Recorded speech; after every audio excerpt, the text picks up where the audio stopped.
Shalom. Selamat siang, Bimo. Shalom, selamat siang semua. Selamat siang Bu Adriani. Selamat siang, saya baru sampai nih. Oke.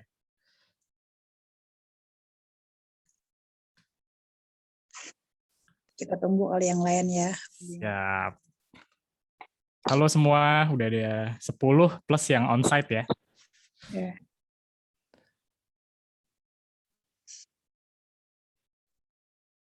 Tadi si anak-anak di gereja banyak. Iya, Nggak pulang lagi, udah langsung. langsung aja ya. Langsung aja. Kasian ngumpul.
Selamat siang teman-teman.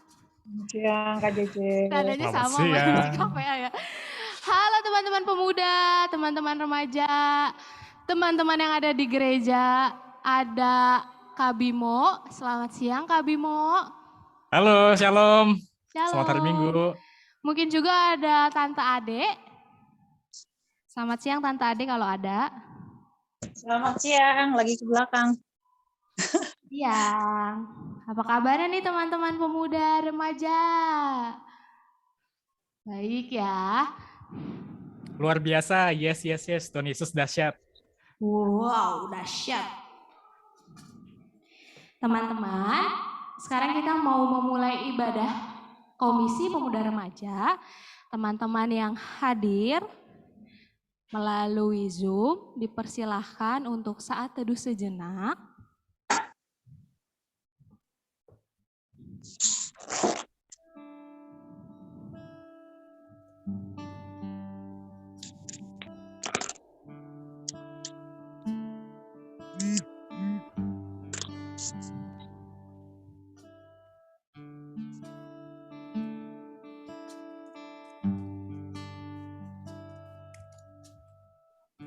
Saat teduh selesai. Teman-teman, mari kita memuji Allah kita dari Mazmur 99 ayat yang pertama sampai yang ketiga. Tuhan itu Raja, maka bangsa-bangsa gemetar. Ia duduk di atas kerup-kerup, maka bumi goyang. Tuhan itu maha besar di Sion, dan ia tinggi mengatasi segala bangsa. Biarlah mereka menyanyikan syukur bagi namamu yang besar dan dahsyat. Kuduslah ia. Teman-teman, untuk mengawali ibadah kita pada hari ini, teman-teman boleh bangkit berdiri. Kita mau menaikkan satu pujian. Kita mau menyanyikan terpujilah namamu Tuhan.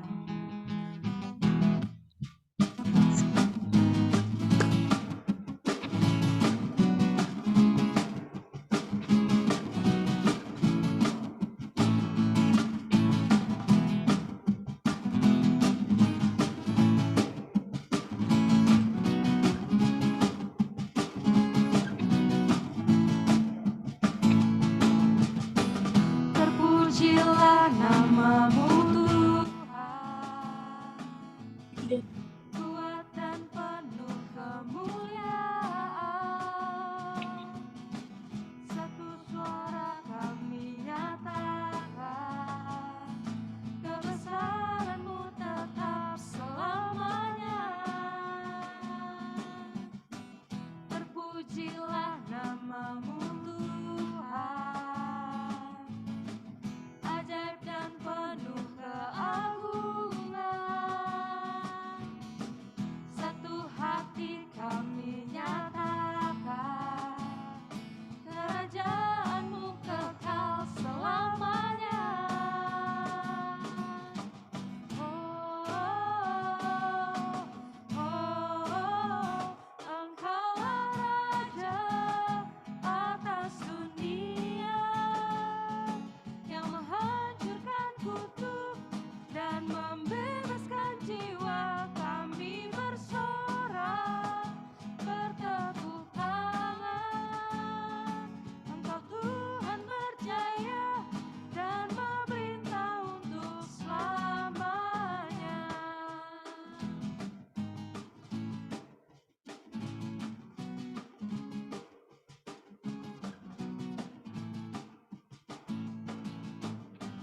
Terpujilah namamu Tuhan, ajaib dan penuh keagungan. Ajaib dan penuh keagungan. Satu hati kami nyatakan, kerajaan-Mu kekal selamanya. Oh, oh, Engkaulah Raja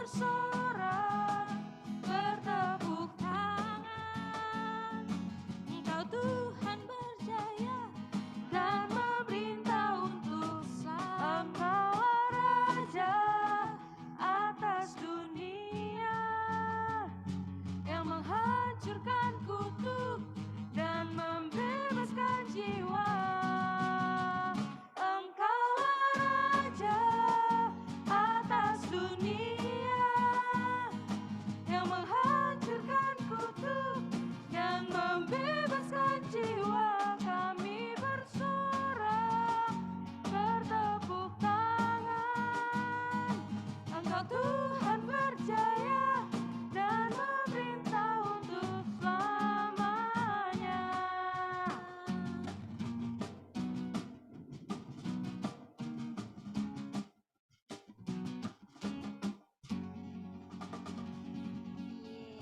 Teman-teman yang berdiri boleh duduk, teman-teman dipersilakan untuk duduk. Dengan mengingat betapa baiknya Tuhan di sepanjang hidup kita, sehingga kita boleh tetap merasakan nafas kehidupan hingga pada saat ini. Kita hendak mengungkapkan rasa syukur kita kepadanya melalui doa. Teman-teman, kita mau bersatu dalam doa. Teman-teman boleh dipersilahkan mengambil sikap berdoanya. Kita bersatu dalam doa. Ya Tuhan Allah kami, pujian, hormat, syukur, dan kemuliaan hanya bagi nama-Mu. Kami menyatakan syukur atas kebaikan-Mu yang begitu melimpah di dalam kehidupan kami. Layakkanlah kami ya Roh Kudus menghadap hadirat Tuhan pada hari ini. Agar puji dan sembah kami berkenan di hadapan-Mu.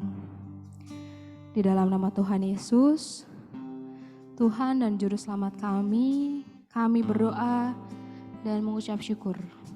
Amin. Sambil mengingat kembali segala kebaikan Tuhan yang kita rasakan di dalam hidup kita, sekarang saya ajak teman-teman untuk mengangkat lagi satu pujian, lebih dalam ku menyembah-Mu.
Tinggikan Engkau Tuhan, ku tinggikan Engkau Tuhan, melebihi segalanya, lebih dalam ku menyembah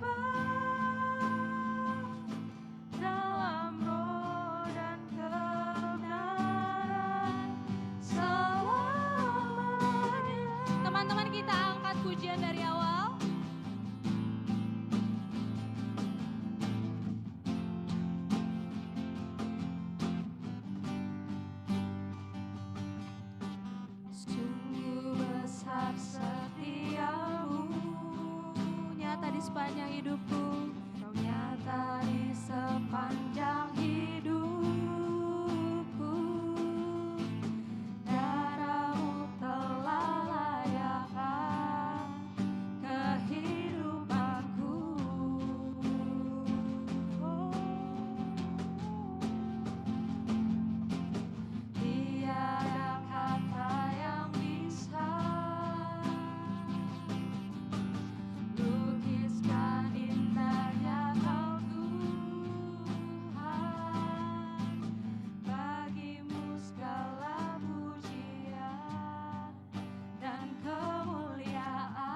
Teman-teman, jika kita renungkan perjalanan hidup kita,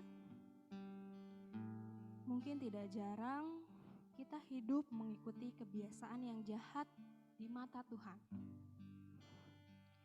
Bukannya menjadi saksi Kristus, kita justru terbawa dalam kebiasaan dunia. Teman-teman, mari kita akui kelemahan kita di hadapan Tuhan dengan mengakui dosa secara pribadi di hadapan Tuhan. Saat teduh bagi kita semua.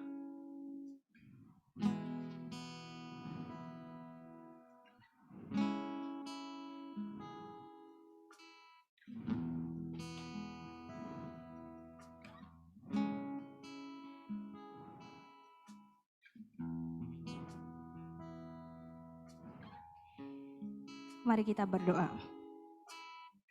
Ya Tuhan, kami datang kepadamu, kami bersujud di hadapan-Mu dengan segala penyesalan. Kami menyadari bahwa kami telah berbuat dosa di sepanjang hidup kami. Seringkali kami mengikuti kebiasaan dunia yang menyimpang dari jalan Tuhan. Oleh karena itu, ya Tuhan, kami bersujud memohon ampun atas segala dosa kami. Layakan kami untuk beribadah kepada Tuhan pada saat ini. Layakan kami untuk berserah hanya kepadamu. Di dalam nama Tuhan Yesus kami memohon. Amin. Teman-teman, sebagai wujud penyesalan kita atas segala dosa kita, kita akan mengangkat satu pujian, Bila Ku Renung Dosaku.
Teman-teman, kita telah mengakui dan menyesali perbuatan dosa kita di hadapan Tuhan.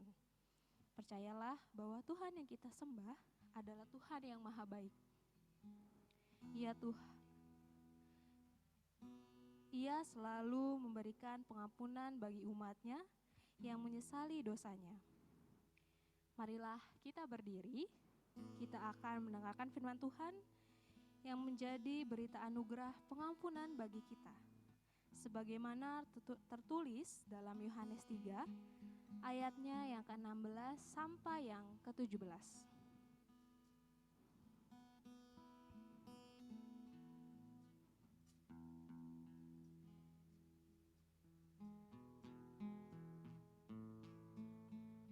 Yang berbunyi, karena begitu besar kasih Allah akan dunia ini, sehingga Ia telah mengaruniakan anaknya yang tunggal, supaya setiap orang yang percaya kepadanya tidak binasa, melainkan beroleh hidup yang kekal.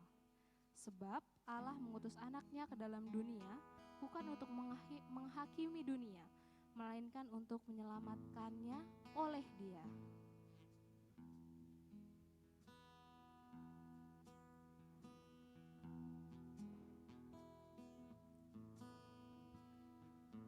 Teman-teman dipersilakan duduk. Mari kita persiapkan hati kita untuk mendengarkan firman Tuhan. Sambil kita mempersiapkan hati kita akan kembali mengangkat satu pujian. Firman-Mu ku pegang selalu. Firman-Mu ku pegang selalu. Saat duka, saat senang, jalan hidup yang akan datang, tangan Tuhan yang memegang. Pencobaan menghimpit aku dan menjadi keluhanku. Firman-Mu ku pegang selalu. Sayapmu tempat berteduh, firman-Mu Tuhan, ku pegang selalu. Hilanglah keraguanku, bila hatiku rasa susah, padamu aku berserah. Firman-Mu ku pegang selalu, maka amanlah jiwaku. Untuk Penatua Bimo dipersilahkan. Rekan-rekan semua, mari kita bersatu dalam doa. Bapa, mengucap syukur Tuhan untuk siang hari ini yang luar biasa, dahsyatnya Tuhan. Tuhan kumpulkan kami semua, Tuhan boleh kumpulkan kami dalam keadaan yang sehat Tuhan.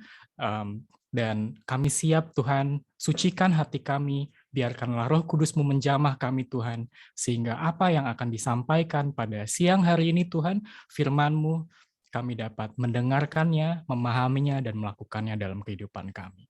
Kami naikkan doa ini hanya ke dalam nama-Mu saja, dalam nama Tuhan Yesus Kristus kami berdoa. Amin. Oke, suara jelas ya? Halo, teman-teman Koper? Jelas, Kak. Oke, mantap. Oke, happy Sunday, God bless you. Jadi terima kasih untuk teman-teman Koper untuk kesempatannya pada siang ini, dan sangat happy. Aku izin share screen ya. Kelihatan screen-nya? Kelihatan, Kak. Kelihatan ya? Oke. Ya, jadi ditolak karena menyampaikan firman. Wow, ini lumayan berat ya. Pas saya baca temanya, ini lumayan berat. Karena pasti sebagai pemuda, sebagai remaja di kehidupan kita, saya reflect gitu ya, dulu pas zaman saya muda. Nggak berarti sekarang udah nggak muda gitu ya. Banyak pilihan-pilihan di mana kita harus ikut arus atau ikut Tuhan. Ya, dan di sini menurut saya adalah relate sekali, dan kita ambil nats pembimbingnya dari Yeremia 15 ayatnya yang ke-10 sampai yang ke-21. Jadi saya akan membacakan di ayat yang genap, teman-teman di ayat yang ganjil ya. Jadi saya mulai dari yang 10, teman-teman 11, saya 12, dan seterusnya. Siap? Oke, siap ya? Siap, Kak. Oke, di-unmute. Siap. Yeremia 15 ayatnya yang ke-10 sampai dengan yang ke-21. Pergumulan Nabi Yeremia. Celaka aku, ya ibuku, bahwa engkau melahirkan aku seorang yang menjadi buah perbantahan dan buah percederaan bagi seluruh negeri. Aku bukan orang yang menghutangkan ataupun orang yang menghutang kepada siapapun. Tetapi mereka semuanya mengutuki aku. Ayat 11. Sungguh ya Tuhan, aku telah melayani Engkau dengan sebaik-baiknya dan telah membela musuh di depanmu pada masa kecelakaannya dan kesesakannya. Ayat ke-12, dapatkah orang mematahkan besi dari utara dan tembaga? Ayat 13. Harta Kekayaanmu dan barang-barang perbendaharaanmu akan kuberikan dirampas sebagai ganjaran atas segala dosamu di segenap daerahmu. Ayat ke-14, aku akan membuat engkau menjadi budak musuhmu di negeri yang tidak kau kenal, sebab dalam murkaku telah mencetus api yang akan menyala atasmu. Ayat 15. Engkau mengetahuinya ya Tuhan. Ya Tuhan, ingatlah dan aku dan perhatikanlah aku. Lakukanlah pembalasan untukku terhadap orang-orang orang-orang yang mengejar aku. Janganlah Janganlah membiarkan biarkan aku aku diambil karena panjang sabarmu. Ketahuilah bagaimana aku menanggung celaan oleh karena Engkau. Ayat ke-16, apabila aku bertemu dengan perkataan-perkataanmu, maka aku menikmatinya. Firman-Mu itu menjadi kegirangan bagiku dan menjadi kesukaan hatiku. Sebab nama-Mu telah diserukan atasku ya Tuhan, Allah semesta alam. Ayat 17. Tidak pernah aku duduk ke kira-kira dalam pertemuan orang-orang yang bersenda gurau karena tekanan tanganmu. Aku duduk sendirian, sebab Engkau telah memenuhi aku dengan geram. Ayat ke-18, mengapakah penderitaanku tidak berkesudahan, dan lukaku sangat payah, sukar disembuhkan. Sungguh, engkau seperti sungai yang curang bagiku, air yang tidak dapat dipercayai. Ayat 19. Karena itu beginilah jawab Tuhan, jika engkau mau kembali, aku akan mengembalikan kau menjadi pelayan di hadapanku. Dan jika engkau mengucapkan apa yang berharga dan tidak hina, maka engkau akan menjadi penyambung lidah bagiku. Biarpun mereka akan kembali kepadamu, namun engkau tidak perlu kembali kepada mereka. Ayat ke-20, terhadap bangsa ini aku akan membuat engkau sebagai tembok berkubu dari tembaga, mereka akan memerangi engkau, tetapi tidak akan mengalahkan engkau, sebab aku menyertai engkau untuk menyelamatkan dan melepaskan engkau, demikianlah firman Tuhan. Ayat 21. Aku akan melepaskan engkau dari tangan orang-orang jahat dan membebaskan engkau dari genggaman orang-orang lain. Amin. Wow. Ini ayatnya sangat bagus banget, relate banget sama kehidupan kita sebagai pemuda remaja. Yeremia ini lagi galau banget ya. Sorry, text. Sorry. Sip. Jadi teman-teman semua, kita lihat bahwa ada sesuatu yang menarik ya dari diri Yeremia pada saat dia diutus Tuhan menjadi nabi. Bayangin, dia diutus Tuhan menjadi nabi di umurnya yang ke-20. Muda banget kan ya. Jadi pertama, Yeremia itu muda banget. Ya, dia kalau di umur 20 tuh kita baru lulus kuliah ya, kalau nggak salah baru cari-cari kerja. Bener ya? Dan dia udah jadi nabi, udah dikasih Tuhan kepercayaan yang besar untuk punya suatu tugas yang sangat mulia gitu ya. Dia dipercaya Tuhan untuk memberi teguran untuk bangsa Yehuda. Nah, dari ayat tersebut sebenarnya kenapa sih bangsa Yehuda itu ditegur? Karena memang ada banyak hal yang Tuhan nggak suka. Ya, ini aku kasih beberapa contoh. Yang pertama, satu, bangsa Yehuda ada praktek untuk menyembah allah-allah lain. Yang kedua, berlaku tamak dan egois. Yang ketiga, ketidakadilan terjadi di mana-mana. Yang keempat, ibadah hanya seremoni belaka, jadi tidak ada follow up-nya, tidak dilakukan juga. Jadi tugas penyampaian ini tidak mudah di saat Yeremia masih muda dan dia harus menyampaikan hal yang kalau anak Jakarta bilangnya bitter truth, bro, gitu. Ini banyak, susah sekali, dan pastilah banyak yang ingin menyalahkan dan ingin menjatuhkan dia, ya. Karena kalau misalnya Yeremia sukses, banyak sekali bangsa Yehuda yang dirugikan. Ada yang bisa kehilangan pekerjaan. Jadi dalam konteks di zamannya Yeremia pada saat itu, di bangsa Yehuda banyak sekali nabi-nabi palsu. Ya, gue kehilangan pekerjaan gue dong, ya. Karena kalau Yeremia sudah berkata benar, berarti yang salah udah nggak laku di market, gitu. Dan jadi ini tentang Yeremia. Tapi kita lihat juga,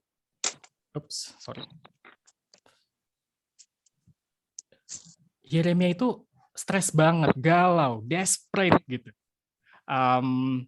Karena dia merasa bahwa Tuhan ini nggak mudah. Tugas yang dikasih Tuhan nggak mudah.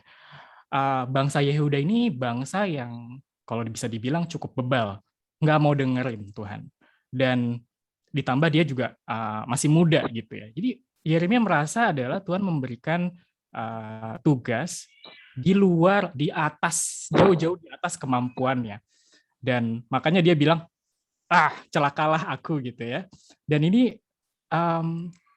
dia kesel, kemudian dia sedih, lelah atas hidupnya, capek banget, dan melihat tugas dari Tuhan sebagai kemustahilan.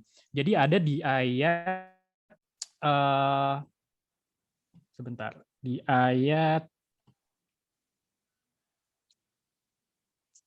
ya,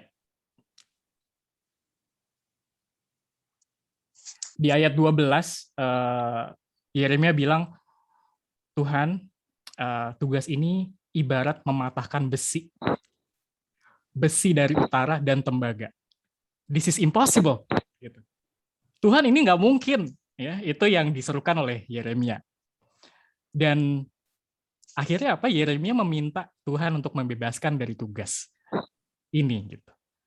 Tuhan, udah deh, aku berhenti aja jadi nabi. Boleh nggak Tuhan? Ya. Jadi karena ini benar-benar sangat berbeda dari yang diekspektasikan sama Yeremia. Gitu. Tapi yang menarik adalah Tuhan bilang begini, ya, Yeremia jangan mundur, ya, dan Tuhan nggak segan-segan untuk menghukum justru. Kalau kamu mundur nanti akan ada hukuman gitu ya. Wah, kok Tuhan jahat banget nih gitu ya pikirannya Yeremia. Tapi Tuhan cuma pengen kasih bahwa Yeremia, ayo tetap maju. Ya, whatever happens, I'll be beside you. Ya, Tuhan mau senantiasa kuatkan dan lindungi Yeremia. Jadi kalau teman-teman semua lihat di ayat 15-18 itu Yeremia lagi negosiasi sama Tuhan. Tuhan boleh nggak ya saya leave dan segala macam. Tapi ternyata Tuhan kasih kemurahannya, Tuhan yakinkan Yeremia bahwa ayo kita terus maju ya. Di sini kita ngelihat bahwa Yeremia ini adalah semacam ikon dari anak muda gitu ya, yang dipilih Tuhan untuk tabrak aja arusnya gitu ya. Kita lihat banyak arus di kalangan teman-teman pemuda, teman-teman remaja sekarang yang bertentangan, yang justru bertentangan sama Tuhan Yesus. Nah, mungkin saya mau ngasih satu contoh cerita ya. Ada satu hal tentang buah integritas. Jadi saya di cerita ini adalah sebagai konteks 2 tahun lalu saya membuat suatu yayasan ya. Yayasan ini bergerak di lingkungan dan tahun ini kita merubah yayasan tersebut menjadi sebuah startup.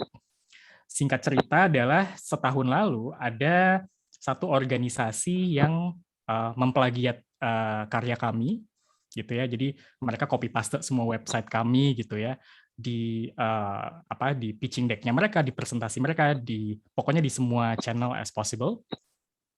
Dan waktu itu karyawan-karyawan yang bekerja di organisasi saya pada saat itu marah. Mereka merasa bahwa loh ini kan kerjaan saya, kok kenapa kenapa di-copy oleh orang lain? Kok dia santai aja melakukan ini gitu. Akhirnya yang saya lakukan adalah pada saat itu saya chat dia di LinkedIn, "Hey bro, I think we need to talk," gitu. Kayaknya kita belum pernah partneran sebelumnya, kenapa kok sama banget konsep kamu gitu. Di situ dia langsung jawab agak panik ya, mungkin ketangkep basah gitu ya. Dan ya udah akhirnya kita call, dan umurnya nggak jauh beda waktu itu sama saya. Dia CEO di salah satu startup ini. Kemudian kita ngomong dan saya minta kesalahpahaman ini tolong di websitenya tolong di drop, kemudian jangan bawa-bawa nama kita dan segala macam, dan tolong kasih surat permintaan maaf ya, karena mengakui bahwa ini memang salahmu gitu. Akhirnya dia lakukan tersebut. Setelah masalahnya clear, saya jadi berpikir begini, kok bisa ya?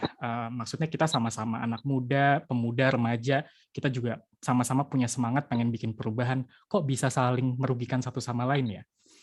Apakah saya mencoba memahami apakah ada sesuatu yang terjadi di masa kuliahnya atau di masa sekolahnya atau di keluarganya yang membuat dia gampang aja untuk memplagiat karya orang lain. Akhirnya saya teringat sama decision saya, keputusan saya waktu di tingkat 3 sama tingkat 4 kuliah, bahwa saya memilih untuk saya membuat satu komitmen besar dalam hidup saya waktu itu, berdoa sama Tuhan, Tuhan, mulai dari tingkat 3 aku kuliah, aku nggak mau nyontek lagi. Tuhan, aku nggak mau titip absen. Ya. Mau nanti nilaiku jelek, terserah. Ya, aku tahu aku nggak pinter-pinter banget Tuhan, tapi aku nggak mau nyontek. Kedua, aku nggak mau titip absen. Aku tahu Tuhan, aku sering bolos. Jadi dulu saya adalah mahasiswa yang cukup sering bolos di kampus saya dulu. Tapi Tuhan, aku mau menerima konsekuensinya. Ya, belajar untuk menjadi karakter, aku mau melatih integritasku, aku nggak mau titip absen dan nggak mau dititipin. Ya. Di sini saya melihat ada dua hal. Pada saat saya di situasi tersebut, pastilah dijauhin ya, nggak asik lu cuy gitu. Hari gini nggak nyontek, nggak titip absen gitu, emang lo bisa lulus gitu kan. Jadi satu, dijauhin karena nggak asik pasti. Yang kedua, jadinya kayak sombong gitu. Kok lo so pinter banget sih, nggak mau ngasih contekan ke gue gitu. Terus lo berani banget bolos setiap awal semester 2 minggu nggak masuk-masuk. Lo nggak mau titip absen aja, nih gue titipin deh. Nah, suara-suara seperti itu yang sebenarnya adalah arus ya. Jadi saya belajar bahwa pada saat kita nyontek atau titip absen, ada dua kerugian yang dialami oleh si saya dan juga si teman saya yang saya contekin. Ya. Teman saya yang saya contekin itu punya kerugian bahwa satu, itu kan kerja kerasnya dia. Kenapa saya bisa mendapatkan itu dengan mudah gitu. Yang kedua, kerugian dari sisi saya bahwa saya terbiasa untuk play victim. Ya selalu nggak ngasih contekan ke gue. Jadi kita selalu dilatih ya di kuliah itu kalau sering nyontek, kita dilatih untuk kita menyalahkan orang yang nggak ngasih contekan. Kita menyalahkan orang yang nggak mau ngasih kita titip absen. Padahal sebenarnya yang salah siapa? Kita di-dilute, kita dibingungkan oleh fakta bahwa sebenarnya kita yang salah. Gitu. Jadi saya belajar, saya nggak mau Tuhan play victim. Saya nggak mau saya ngerugiin orang lain ke depannya. Saya percaya bahwa Tuhan Yesus mampukan saya, walaupun apapun kemampuan saya terima gitu. Saya nggak mau copy lah dari orang lain gitu. Nah akhirnya saya merasa, oh mungkin itu bedanya gitu. Jadi pada saat kita udah lulus kuliah dan mungkin udah 7 tahun bekerja gitu ya, 10 tahun bekerja, kita akan memiliki karakter ya yang itu sebenarnya kita bawa dari kita kuliah. Nah itu yang saya mau sharing. Seberapa beratnya posisi Yeremia pada saat arusnya seperti ini ya. Tapi kita punya pilihan sebagai anak Tuhan untuk tidak seperti itu. Dan itu berat. Satu, kita berat untuk menolak arus. Dua, lebih berat lagi pada saat kita menyuarakan bahwa yang mereka lakukan itu tidak benar. Ya. Satu, kita berintegritas, kita taat sama Tuhan, itu juga udah susah. Yang kedua, menyuarakannya juga lebih susah. Ya. Jujur pada saat dulu, saya tidak terlalu berani menyuarakannya bahwa, lo nggak boleh kayak gini. Wah, saya bisa benar-benar dimusuhin satu angkatan kali. Jadi saya belum berani pada saat itu. Tapi Yeremia, dia berani gitu. Ya, dia berani karena walaupun dia sempat galau, dia sempat desperate, Tuhan aku nggak bisa. Tuhan aku nggak bisa untuk hidup taat sama Tuhan aja, ini udah berat banget. Dikelilingi sama bangsa Yehuda. Gimana Tuhan? Gimana aku harus menegur mereka? Tuhan itu sesuatu yang mustahil, ya, mustahil sekali Tuhan. Nah, mirip ya kondisinya ya. Jadi kayaknya ini nggak mungkin deh Tuhan. Aku nggak punya kekuatan itu. Tapi Tuhan bilang bahwa Yeremia, aku yang akan beserta engkau. Gitu. Jadi bukan kita yang bekerja, teman-teman. Bukan teman-teman pemuda remaja. Tapi Tuhan yang bekerja kalau kita mau membiarkan diri kita dipakai Tuhan untuk menyatakan kebenaran. Ya,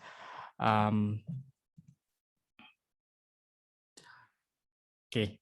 Jadi cukup ya cerita dari saya dan aku pengen dengar nih dari teman-teman pemuda remaja. Seringkali kita takut untuk tidak ikut arus. Ya. Aku mau dong ada yang unmute dan share tentang pengalamannya.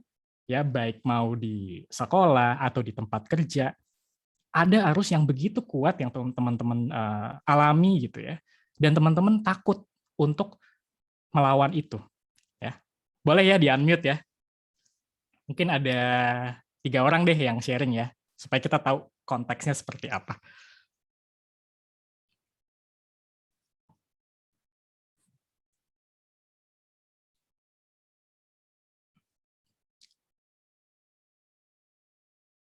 Boleh? Siapa nih yang mau sharing? Pasti banyak sih ya. Cuman nggak apa-apa, dipikir dulu ya. Banyak banget cerita ya yang terjadi pas masa kita SMP, SMA, kuliah, dan kita sekarang kerja, itu pasti banyak sekali kan. Boleh, siapa nih yang mau sharing ya?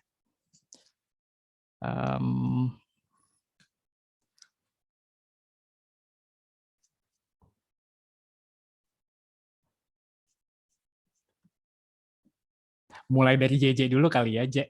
Boleh dong, J, sharing, biar nanti teman-teman yang lain juga sharing. Tadi boleh diulang. Ya, jadi seringkali ya untuk taat sama Tuhan itu kan berat ya di kehidupan sekarang, di kehidupan pemuda remaja, banyak sekali arus yang sangat kuat sehingga kita itu kadang kita takut untuk tidak mengikutinya gitu ya. Untuk taat sama Tuhan aja udah berat gitu ya di masa sekarang, gimana kita memberitakan hal yang benar gitu. Nah, boleh nggak cerita pengalaman dari teman-teman pada saat teman-teman takut untuk tidak ikut arus? Ya.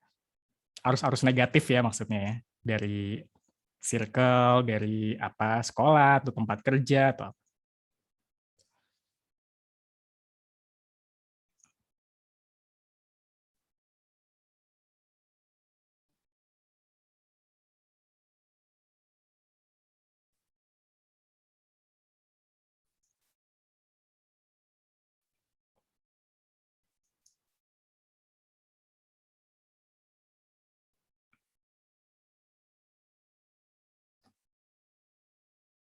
Ada yang mau unmute? Shalom. Shalom. Shalom. Ya. Aku Flora. Halo, aku mau sharing sedikit sih. Ya, siap. Kak Bimo. Tentang yang kata seringkali kita kan takut kan untuk tidak ikut arus ya. Sebenarnya aku kan juga kuliah juga kan. Jadi kayak benar sih, kayak kita tuh harus menjadi contoh buat orang-orang sekeliling kita itu gitu. Memang kebetulan banget kalau aku tuh orangnya juga takut gitu loh kalau yang sama namanya nyontek gitu kan. Jadi kayak mereka tahu gitu kalau aku tuh pasti orangnya lebih baik mikir sendiri walaupun nilai aku jelek, walaupun aku harus ngulang, ya memang kebenarannya itu adalah tidak menyontek gitu. Sebenarnya untuk menyampaikan firman Tuhan itu ke orang-orang itu nggak harus sesuai dengan firman Tuhan gitu loh. Kita menyampaikan kebenarannya aja gitu. Contohnya kan tidak mencontek itu kan sebenarnya bagian dari hukum Taurat yang tidak mencuri gitu. Itu kan sebenarnya bagian juga dari kebenaran gitu. Kita memang nggak harus selalu menyampaikan firman itu yang nggak harus terlalu plek sesuai dengan firman Tuhan sama orang-orang yang di sekeliling kita atau jiwa-jiwa gitu. Terkadang aku juga suka takjub juga sih gitu. Malah kadang orang-orang kedar gitu, maksud aku kayak orang-orang Muslim gitu, mereka malah nanya loh ke aku kayak, padahal aku kayak lagi kerja kelompok gitu ya. Mereka malah nanya Tuhan Yesus itu apa sih gitu kan? Tuhan Yesus itu gimana sih kalau agama aku tuh kayak gimana sih kekristenan itu gitu loh. Mereka tuh malah yang aku tuh malah kok aku malah heran gitu loh, mereka malah nanya gitu ke aku tentang Tuhan Yesus, tentang Roh Kudus segalanya gitu kan.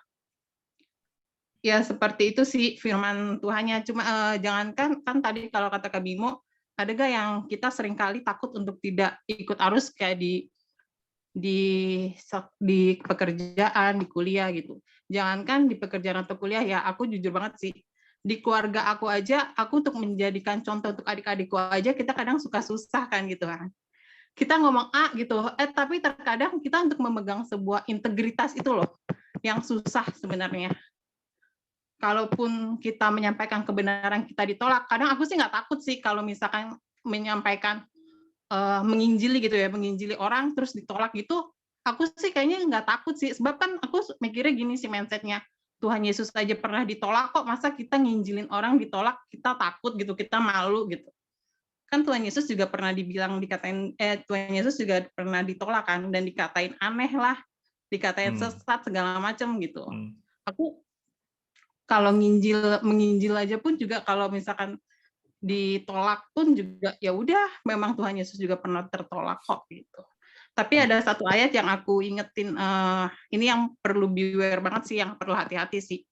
Di 1 Korintus 9 ayat 27, tetapi aku melatih tubuhku dan menguasainya seluruhnya, supaya sesudah memberitakan Injil kepada orang lain, jangan aku sendiri ditolak. Ini pengalamannya Paulus, maksudnya Paulus di 1 Korintus 9 ayat 27, ini adalah jangan sampai kita itu tuh menjadi calo-calo surga, yang artinya kita nginjilin orang, kita memberitakan kebenaran, tapi kita ditolak di surga gitu. Ini sih yang kadang misalkan kayak aku ngasih tahu ke adik-adik aku gitu, ABC gitu, tapi mungkin mereka melakukan gitu, tapi ternyata aku nggak melakukan gitu loh. Ini nih yang sangat-sangat waspada banget sih, kadang suka kayak aku yang harus waspada gitu. Jadi kita tuh saat ini kayak harus berlari dalam perlombaan iman gitu. Kita ngasih tahu ke orang, kita juga nge-treat diri kita juga gitu. Seperti itu sih. Sharingnya. Makasih Kak Bimo.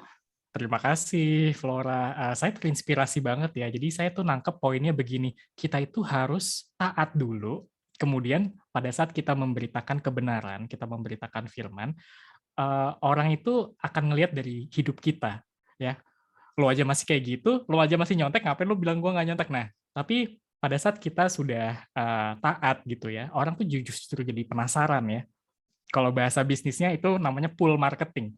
Kalau beda sih dari yang lain gitu ya. Gue mau dong tahu tentang Tuhan Yesus. Jadi terima kasih Flora untuk sharingnya, sangat menginspirasi. Boleh dong satu lagi deh, 1 sampai 2 lagi. Mungkin tadi kan contohnya ada menyontek, ada lagi nggak yang misalnya dipaksa pakai narkoba gitu, atau dipaksa untuk ngoleksi video-video nggak benar gitu kan. Nah, coba boleh dong sharing. Aku mau sharing, Kak. Oh, siap. Siapa nih? Matthew. Oh, Matthew, oke. Silakan Matthew. Iya, jadi sharingnya sih di seputar mahasiswa aja ya, kayak putar kuliah. Jadi kan di sini seringkali kita takut untuk tidak ikut arus. Kalau yang mau aku sharingin sih kayak ini. Jadi kan aku tuh punya Ini kan aku udah kuliah, maksudku aku kan udah punya temen lah, maksudnya circle gitu, circle teman kayak circle teman ya buat belajar, buat sharing-sharing, buat ya setidaknya buat ikut berdiskusi lah gitu kan. Maksudku di sini arusnya itu arus ke merokok, maksudnya gitu, merokok. Jadi Oke. teman-teman aku ini ya sama aku sih baik, sama aku juga care, sama aku juga peduli. Tapi di situ mereka kebanyakan mereka tuh merokok. Mereka tuh ya istilahnya merokok, terus apa ya nge-vape, ngepot gitu ya pasti tahulah anak-anak kuliah kayak gitu-gitu. Iya, Nah, udah maksudku ngelinting gitu ya. ya maksudku Oke, oke, ya oke. itu buat diriku ya itu nggak apa-apa gitu. Itu hal yang mungkin dari SMA udah kebiasaan mereka, udah ya aku nggak bisa melarang mereka juga gitu. Tapi mereka kayak sering apa ya ngajak aku gitu, Kak, kayak ayolah Met sini ngerokok, ayolah sini ngepot, nggak seru banget sih lo, bla bla segala macam gitu. Ya maksudku mereka bukannya apa sih, bukannya tidak bermaksud baik ya, maksudku ya mereka pun juga pengen aku tuh ikutan sama mereka tuh kayak ngikutin alur arus mereka gitu loh. Ngikutin apa yang mereka sukai, apa yang mereka lakukan gitu menurut mereka gitu.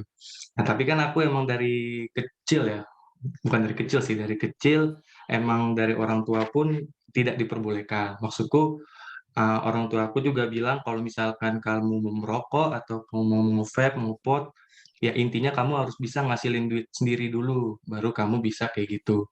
Misalkan kalau belum bisa ngasilin duit, ya buat apa gitu. Ya sama aja kamu ngabisin duit mama, duit bapak gitu. Ya itu juga menjadi tamparan buat aku sih yang sekarang ini sudah mulai apa ya, maksudku sudah mulai terpengaruh tapi ya bisa aku tahan lah gitu, maksudku gitu. Sudah mulai agak-agak tapi menurutku ya sampai saat ini ya tidak apa ya, tidak terpengaruh gitu. Jadi ya itu sih, Kak Bimo, jadi arus yang aku maksud ini kayak arus ngerokok itu ya. Jadi Hmm. seringkali itu aku takut kayak, "Ah, gua kalau nggak ngerokok, gua kalau nggak nge-vape, gua kalau nggak ngepot, gua nggak asik nih di hadapan mereka, gua nih kayak ngerasa sendirian," gitu. Padahal ya itu hal yang wajar aja sih, soalnya kan itu udah ajaran juga dari orang tua dan mereka pun untungnya walaupun aku pun nolak, mereka tetap care, mereka tetap peduli sama aku, gitu. Itu aja sih, Kak, yang aku pengen share. Terima kasih. Wow, luar biasa Matthew. Jujur pasti nggak gampang ya, apalagi dalam social smokers gitu, nggak gampang sekali untuk kita masuk di dalam circle itu, padahal ngerti banget gitu ya kalau di antara orang merokok, kalau nggak ngerokok tuh bener-bener nggak asik.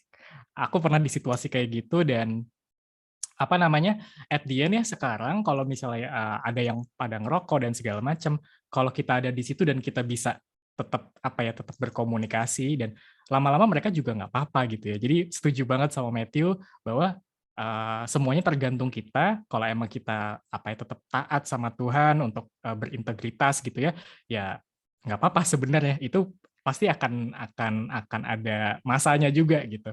Jadi cuman mau ngasih tahu itu sih nggak kadang itu cuma di pikiran kita aja gitu ya, kita dapat intimidasi nggak asik loh, padahal sebenarnya ya nggak apa-apa juga gitu ya, masih tetap hangout sama mereka gitu ya, kita tetap berbuat baik tapi kita nggak ngerokok. Thank you Matthew sharingnya. um, ada contoh lain nggak, tadi merokok nyontek. Satu lagi Aku deh. mungkin Kak Bimo boleh Boleh siap. Ya, mungkin ini melanjutnya yang dari Matthew juga ya. Kalau tadi kan Matthew tentang merokok gitu ya, lingkungannya. Kalau di kerja mungkin bisa lebih kompleks lagi ya Kak, bisa lebih luas lagi yang namanya arus itu tadi ya. Halnya bisa lebih luas lagi, nggak hanya sebatas mungkin merokok atau mungkin minum ya, atau mungkin ikut ya pokoknya lebih kompleks dan lebih luas lah gitu. Katakanlah kayak gitu. Dan aku juga sependapat dengan Matthew tadi, gimana lingkungan kerja aku juga memang ya karena orang konstruksi ya, orang-orang lapangan Ngerti pasti banget. merokok atau mungkin sama pot, minum segala macam yang kayak gitu-gitu pasti ada dan sering ditemuin banget, apalagi di lingkungan kerja ya, walaupun di head office, walaupun di kantor itu pasti ada gitu. Tapi gimana tadi kita bisa menahan diri kita, nggak ikut-ikutan, nggak ikut merokok, nggak ikut ngepot, nggak ikut nge-vape, nggak ikut minum pada saat di head office. Dan kadang tuh aku juga menerima banyak sekali labeling ya dari orang-orang di luar sana yang kayak ya aku langsung katakan aja lah ya, dasar anak kecil atau yang kayak gitu-gitu dan segala macamnya. Oh dan ya? itu dan labeling itu Wow. yang aku terima gitu kan. Tapi ya aku nggak langsung berkecil hati dan jadi menutup diriku untuk bergaul dengan mereka. Tetap main, tetap ngobrol, tetap kerja bareng, dan menyingkirkan labeling yang mereka kasih ke diri aku gitu. Itu sih. Wow, luar biasa, itu nggak mudah loh di kantor konstruksi. Aku tahu banget culture-nya. Itu nggak gampang, tapi bagus banget, Cek. Keep doing that. Dan aku cuma mau bilang kayak ya ada teman-teman di sini ya, di GKP Cawang, di Koper, itu juga siap juga untuk jadi teman sharing. Jadi kita mesti punya circle yang bisa saling nguatin ya. Di luar kita berdoa sama Tuhan ya, tapi kita juga harus punya komunitas di mana kita bisa saling nguatin. Nah, tadi kan udah nih ada berbagai macam ini ya, berbagai macam konteks gitu ya. Nah, ada satu pertanyaan aku lagi gitu ya.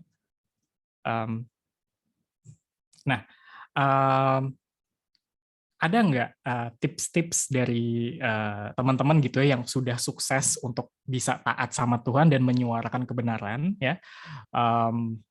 Apa sih yang tadi kan kita udah ada misalnya dari Flora udah ada tipsnya ya. Ya sebenarnya coba mulai dari diri kita, terus kemudian ada juga oke kita tetap dalam komunitas. Nah, ada lagi nggak sih sebenarnya teman-teman yang kira-kira kepikiran teman-teman pernah melalui masa-masa tersebut dan oke aku jadi kuat nih untuk aku taat sama Tuhan dan menyuarakan kebenaran despite everything, aku ditolak segala macam tapi aku kuat gitu. Nah, ini caranya gitu. Boleh dong teman-teman sharing. Jadi sebelum kita nanti tutup sesi kita. Aku dong boleh nggak? Boleh dong. Jelas gak sih? Jelas gak suaranya jelas ya? Boleh dong. Boleh dong Loy. Go ahead. Kalau Uli pribadi sih ya yang pertama yakin gitu. Yakin sama Tuhan ya. Tipsnya nih yakin. Artinya beda nih orang yakin sama percaya nih. Dan orang yakin diyakin-yakinin sama emang yakin benar sama Tuhan beda. Kalau untuk mungkin lu ngebahas yang pertama dulu nih tentang ditolak melakukan memberitakan firman ya. Ya. Tadi Uli sepakat juga sama Bro Bimo nih tentang Yeremia yang ditolak. Dan juga tadi Kak Flora juga bilang Tuhan Yesus pun ditolak, ya itu ya maksud artinya gini loh. Tuhan Yesus, nabi-nabi dan rasul-rasul itu dia adalah yang maksum gitu. Maksum ini adalah ia yang dibersihkan kesalahannya dan dosa oleh Tuhan. Itu yang maksum. Yang maksum orang yang memberitakan firman yang sudah dibersihkan kesalahan dan dosanya sama Tuhan aja dibenci. Apalagi kita yang cuma debu. Apalagi kita yang habis kebaktian ini terus berbuat dosa lagi nanti. Apalagi gitu loh. Kayak gitu. Cuma pasti dibenci. Artinya jangan takut untuk dibenci. Jangan takut untuk nggak kehilangan teman, takut dikatain, takut dijauhin, takut dikacangin. Nggak perlu takut dibenci, ngapain. Kayak gitu. Selama ini menurut kita benar apa yang kita jalanin, yang pertama. Terus yang kedua, ya tetap jadi diri sendiri. Artinya jadi diri sendiri. Ya mungkin ini kan Uli mengambil tadi yang ya mungkin agak negatif orang yang merokok dan suka minum ya. Ya Uli akui iya. Artinya begini loh. Inilah standar referensi dari masyarakat kita.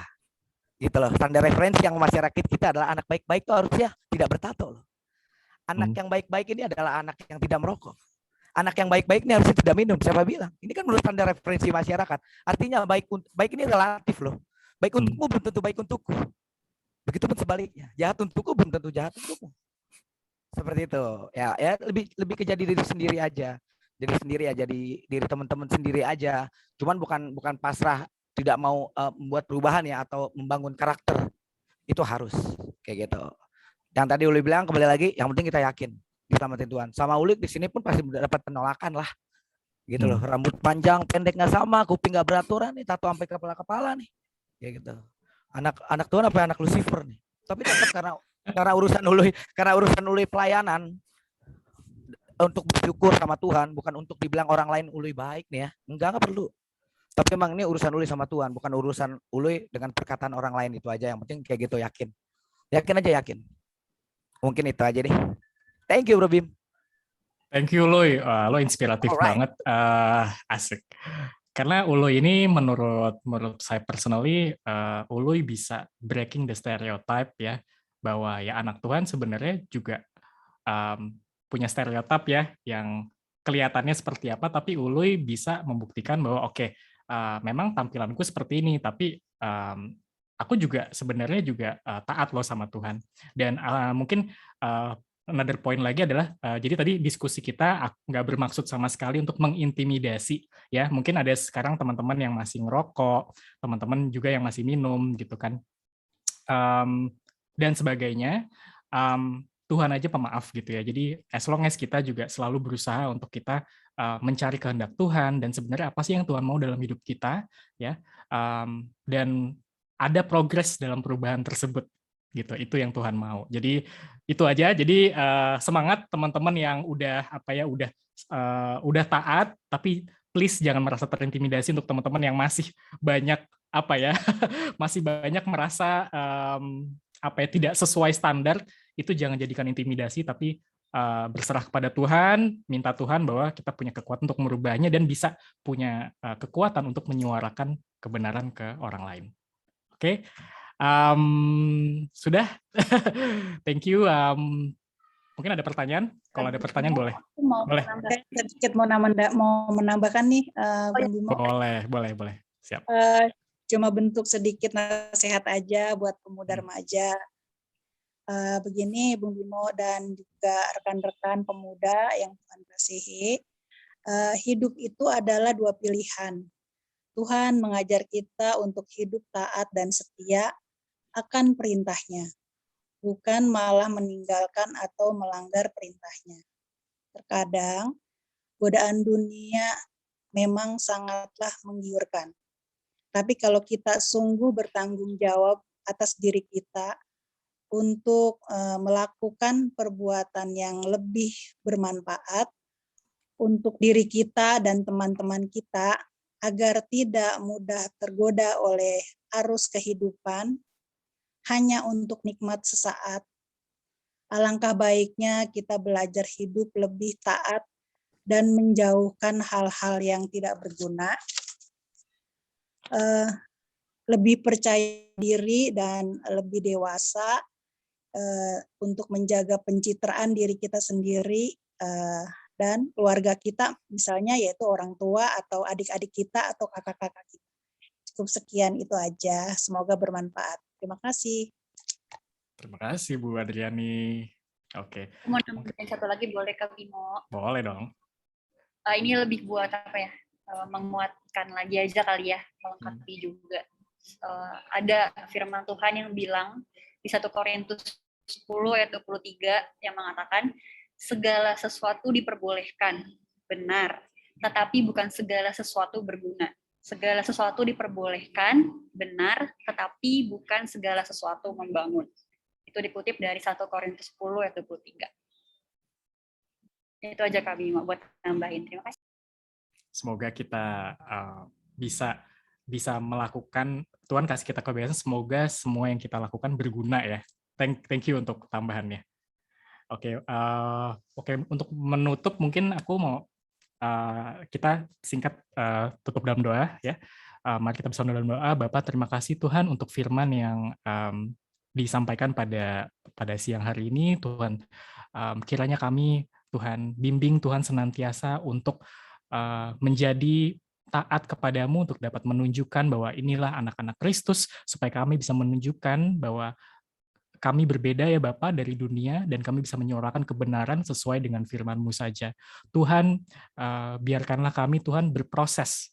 Ya, jangan sampai kami juga terintimidasi dan kami justru jadi menyalahkan Engkau, tapi biarlah kami semakin berprogres untuk menjadi pemuda, remaja yang bisa melakukan sesuatu yang berguna Tuhan, ya, untuk kerajaan-Mu. Terima kasih Tuhan, dalam nama Tuhan Yesus Kristus kami berdoa. Amin. Back to Liturgos.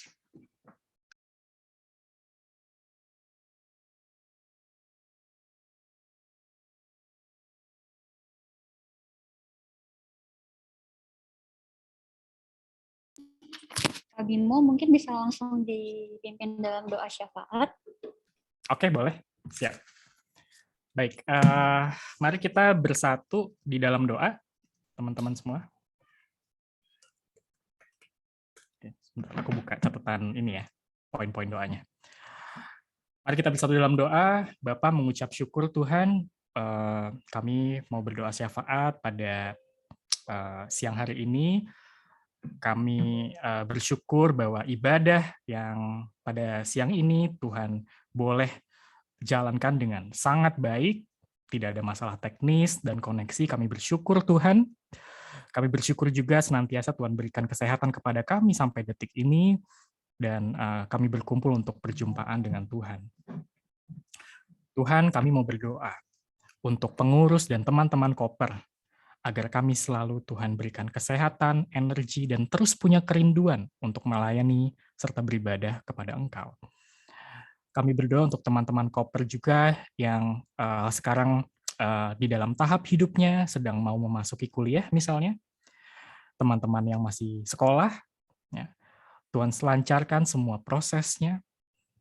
Teman-teman yang sekarang sudah bekerja, Tuhan senantiasa berkati pekerjaannya agar kami menjadi garam dan terang di kantor kami. Dan rekan-rekan yang baru lulus sedang mencari pekerjaan, Tuhan senantiasa lancarkan segala aplikasinya. Kami percaya Tuhan, kami bisa menjadi garam dan terang, kami percaya kami bisa taat kepadamu, dan kami bisa bersuara, menyampaikan kebenaran dimanapun kami berada. Tuhan berkati rekan-rekan Koper juga yang sedang isoman. Ada lumayan banyak teman-teman kami Tuhan yang baik menderita positif COVID-19 maupun sakit yang lain. Kami naikkan Tuhan, kami serahkan kondisi mereka Tuhan ke dalam tangan-Mu. Kami percaya Engkau akan berikan yang terbaik Tuhan untuk teman-teman kami, dan kami percaya bahwa Tuhan yang bisa menyembuhkan mereka. Tuhan senantiasa kuatkan keluarganya juga agar bisa untuk merawat mereka dengan baik. Kami berdoa juga Tuhan untuk organisasi Koper agar makin solid ke depannya, dan Tuhan senantiasa juga untuk berkati kami semua Tuhan dalam segala peperangan kami. Kami memiliki peperangan pribadi dan juga seperti kami dalam memilih segala sesuatu baik dan buruk, peperangan rohani, peperangan di dalam kantor kami mengalami banyak pergumulan. Tuhan berkati Tuhan agar semuanya bisa berjalan dan seturut kehendak-Mu saja. Kami juga berdoa Tuhan, peperangan yang terjadi secara literal, kami melihat banyak perang Tuhan di masa pandemi ini, di belahan dunia yang lain Tuhan. Dimanapun peperangan itu terjadi Tuhan, kami percaya bahwa kasih-Mu yang akan bisa memadamkan amarah itu ya Bapak. Tuhan, kami berdoa Tuhan untuk pemuda remaja di GKP Cawang, dan di GKP keseluruhan, dan di seluruh Indonesia. Semua pemuda. Kami berdoa agar kami bisa menjadi agen perubahan. Kami bisa menjadi kabar baik di masa-masa sulit. Ya. Dan Tuhan berikan kami resiliensi agar kami tetap berpegang kepadamu. Dan kami tetap berserah. Kami Tuhan kuatkan untuk bisa menyuarakan hal-hal yang benar. Dan jangan takut dan percaya bahwa Engkau yang memegang kami. Kami juga tahu permohonan-permohonan yang belum terucap ya Bapak. Tapi Tuhan tahu kedalaman hati kami, dan kami naikkan pula doa-doa yang belum terucap. Kami mau tutup permohonan kami ya Bapak, dengan doa Bapa kami yang Tuhan telah ajarkan. Bapa kami yang di sorga, dikuduskanlah namamu. Datanglah kerajaan-Mu, jadilah kehendak-Mu di bumi seperti di sorga. Berikanlah kami pada hari ini makanan kami yang secukupnya, dan ampunilah kami akan kesalahan kami seperti kami mengampuni juga orang yang bersalah kepada kami. Dan janganlah membawa kami ke dalam pencobaan, tetapi lepaskanlah kami daripada yang jahat, karena Engkaulah yang punya kerajaan, dan kuasa, dan kemuliaan, sampai selama-lamanya. Amin.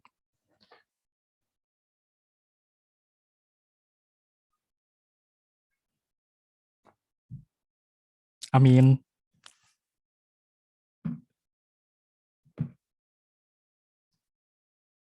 Oke, silakan kembali ke Liturgos.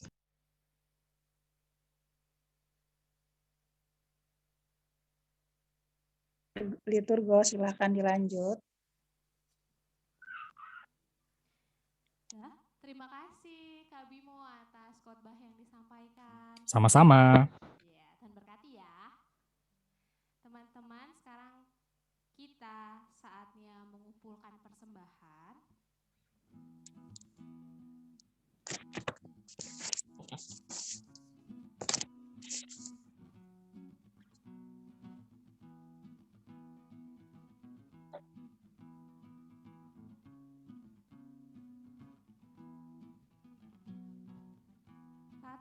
Untuk persembahan kita pada hari ini terambil dari Roma 12 ayat yang pertama yang berbunyi, karena itu saudara-saudara, demi kemurahan Allah aku menasihatkan kamu supaya kamu mempersembahkan tubuhmu sebagai persembahan yang hidup, yang kudus dan yang berkenan kepada Allah. Itu adalah ibadahmu yang sejati. Persembahan kita akan diiringi oleh lagu Terima Kasih Ya Tuhanku.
Sekarang kita mau berdoa.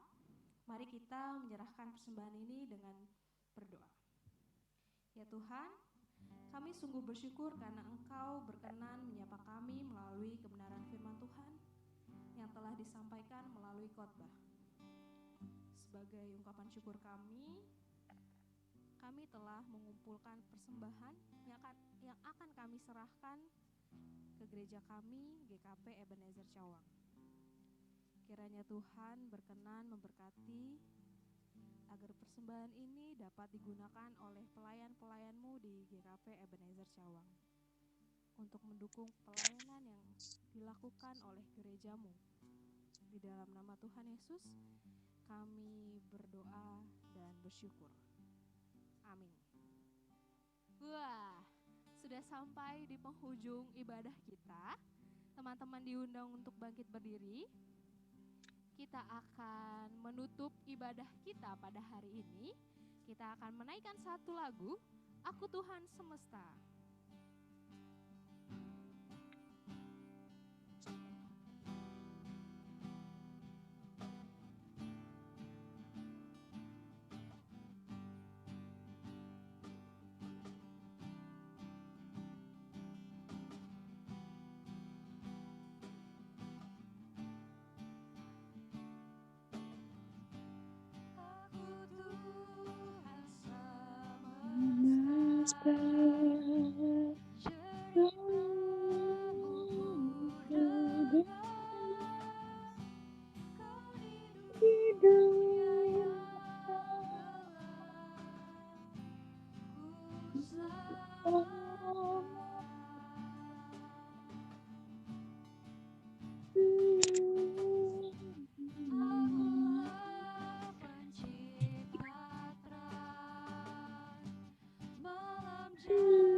Putri hati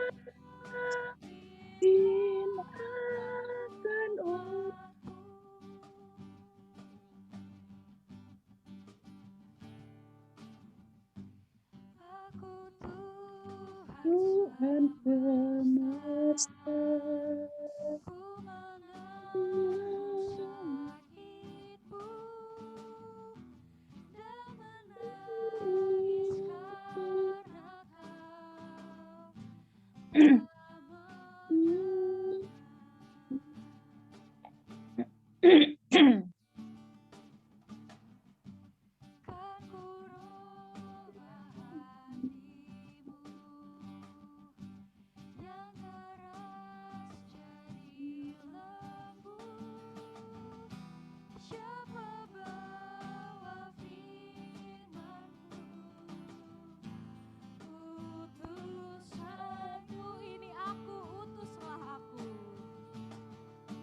Ini aku putraku, ku dengar memanggilku.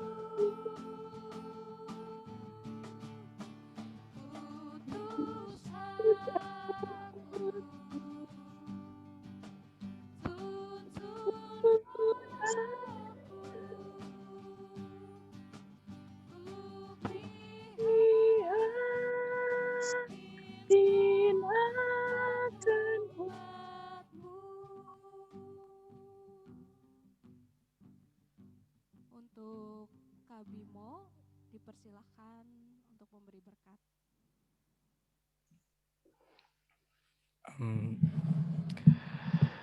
Kiranya Tuhan senantiasa memberkati kita, mencurahkan segala berkat-Nya kepada kita, dan kita dapat pulang dari ibadah ini dengan sukacita, dan kita dapat melakukan segala apa yang Tuhan firmankan dalam kehidupan kita sehari-hari.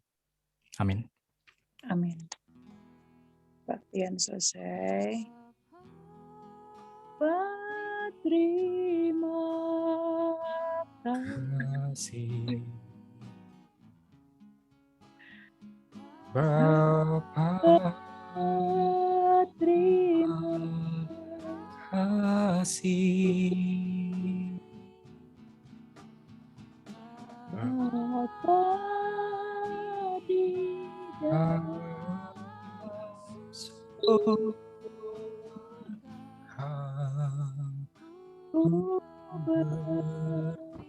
terima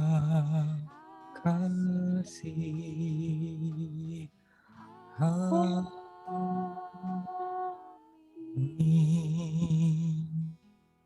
Waktu selesai, kita bersatu. Teman-teman pemuda remaja dipersilakan untuk saat teduh.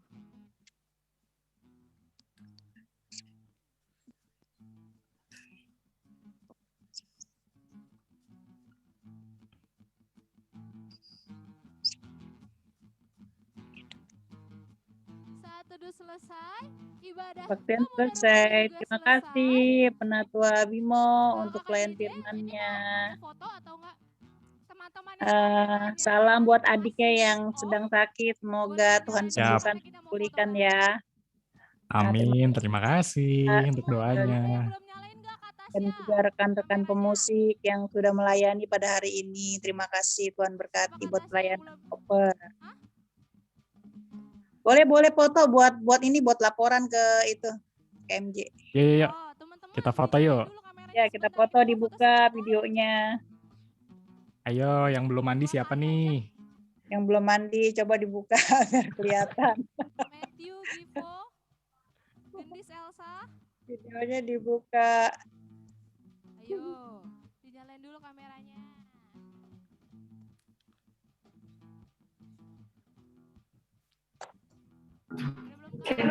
Gendis, Elsa, on cam yuk. Halo. Givo, Gendis, Elsa. Gimana nih Elsa nih? Yuk, sebentar aja.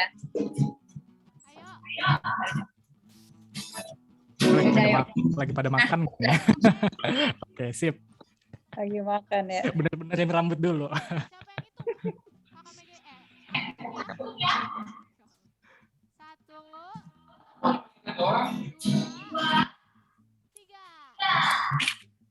Sekali lagi.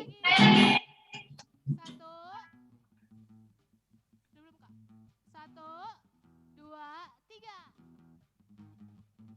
Oke, terima kasih. Terima kasih. Terima kasih. Selamat hari Tuhan Minggu. berkati untuk semua pelayanannya buat Terima Koper. kasih. Terima kasih Koper. Tuhan memberkati.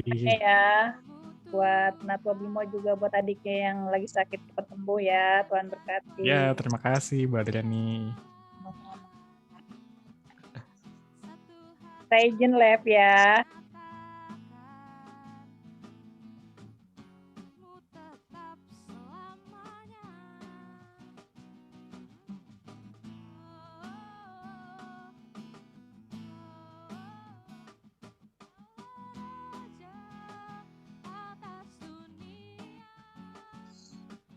Halo.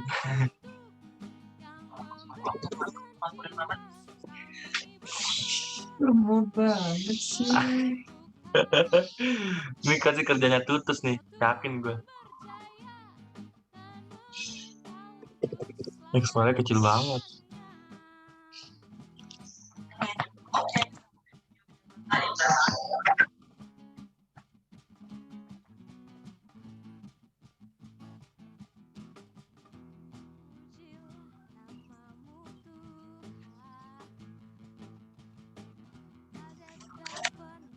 Elsa nih, nggak merhatiin nih Elsa nih. Ditinggalin nih Elsa nih.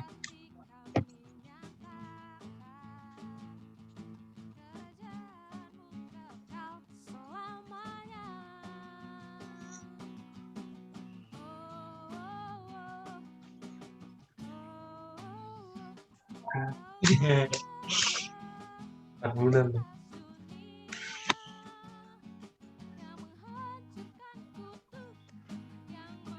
Ini gue kabarin nih. Gue kabarin. Apanya tuh? Itu. Home. Oh.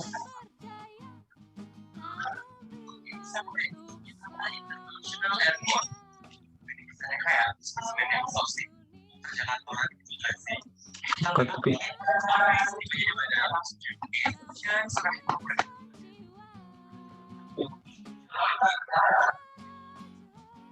bye-bye.